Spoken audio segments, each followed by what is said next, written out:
UDFിൻ്റെ സ്ഥാനാർത്ഥി ശ്രീ രാഹുൽ ഗാന്ധി അഭിനന്ദിക്കുകയാണ് ഈ അവസരത്തിൽ. അദ്ദേഹം കഴിഞ്ഞ തവണ കാഴ്ചവെച്ച രീതിയിൽ അത്രത്തോളം എത്തിയിട്ടില്ല എങ്കിൽ പോലും ആ ഒരു രീതിയിലുള്ള പ്രകടനം കാഴ്ചവെച്ചിരിക്കുകയാണ്.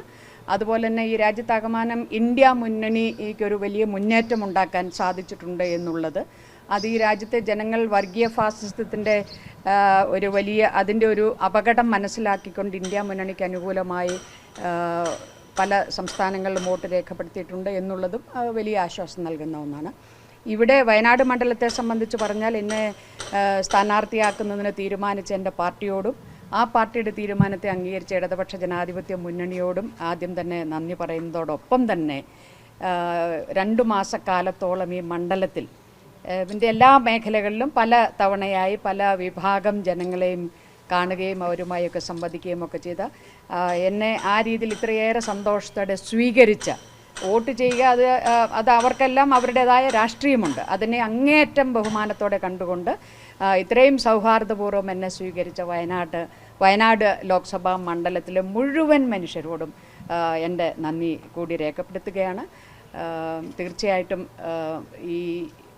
ഈ പൊതു തെരഞ്ഞെടുപ്പിൻ്റെ ഇപ്പോൾ വരെ വന്നിട്ടുള്ള പൊതുവായ റിസൾട്ട് എന്ന് പറയുന്നത് ഈ രാജ്യത്തെ വർഗീയ ഫാസിസ്റ്റുകൾ കൈയടക്കുന്നതിൽ നിന്നും പിടിച്ച് നിർത്താൻ കെൽപ്പുള്ള ഒരു പ്രതിപക്ഷത്തെ കൂടി നൽകുന്ന ഒരു തെരഞ്ഞെടുപ്പാണ് എന്നുള്ളതും അങ്ങേയറ്റം ആശ്വാസം. ഇവിടെ സംസ്ഥാന തലത്തിൽ ചില വലിയ രീതിയിൽ ഒരു വോട്ട് പാറ്റേൺ ഉണ്ടാക്കാൻ കഴിഞ്ഞിട്ട് അങ്ങനത്തെ അവസ്ഥ ഉണ്ട്.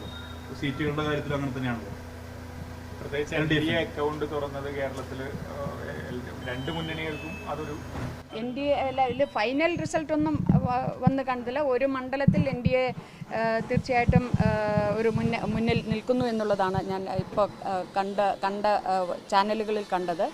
എന്തുതന്നെയായാലും അതൊക്കെ പരിശോധിക്കേണ്ട വിഷയങ്ങളാണ്.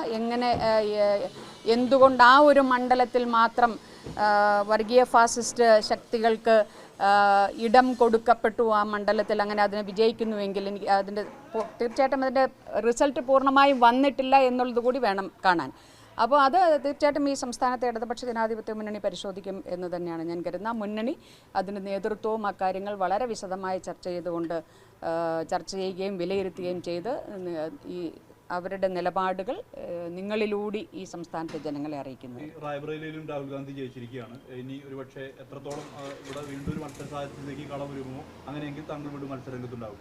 അല്ല, ഇത് നമ്മുടെ പാർലമെൻ്ററി ജനാധിപത്യത്തിൽ ഒന്നിലേറെ മണ്ഡലങ്ങളിൽ മത്സരിക്കാം.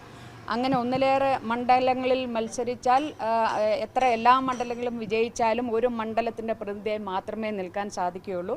അതുകൊണ്ട് തീർച്ചയായിട്ടും രാഹുൽ ഗാന്ധി 2 മണ്ഡലത്തിൽ മത്സരിച്ചു. അതിലേതെങ്കിലും ഒന്ന് രാജിവെക്കണം. അത് അദ്ദേഹത്തിൻ്റെ പാർട്ടിയുടെയും തീരുമാനമാണ്. അതിൽ അഭിപ്രായം പറയാൻ ഞാൻ ആഗ്രഹിക്കുന്നില്ല.